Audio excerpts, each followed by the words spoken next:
Welcome to Man Does Tech, where I solve the problems you didn't even know you had. In this video, I will show you how to make delicious blue cheese dip for your buffalo wings. First, let's gather our ingredients. You'll need 1/2 cup of good quality mayonnaise and 1/4 cup of sour cream for the creamy base.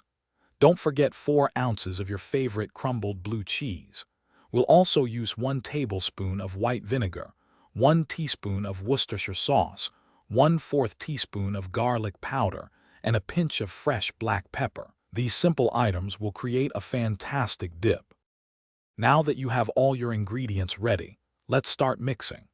Grab a medium-sized bowl and add your 1/2 cup of mayonnaise and 1/4 cup of sour cream. Using a whisk, gently combine these 2 ingredients until they are completely smooth and well incorporated.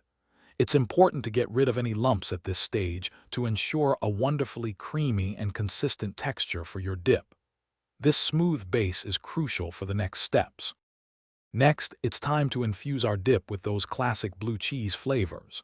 Add the 1 tablespoon of white vinegar, 1 teaspoon of Worcestershire sauce, and 1/4 teaspoon of garlic powder to your creamy base. Stir these in thoroughly.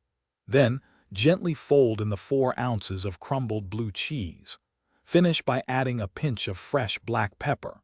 Mix everything until it's just combined, being careful not to overmix the blue cheese so you retain some texture.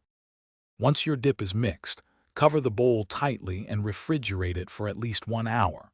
This chilling time is essential as it allows all the wonderful flavors to meld together and deepen, resulting in a much more delicious dip.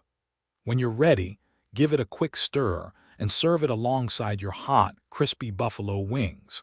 It's the perfect pairing.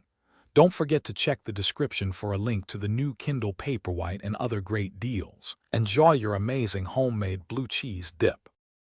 Thanks for watching. If you found this helpful, don't forget to like and subscribe.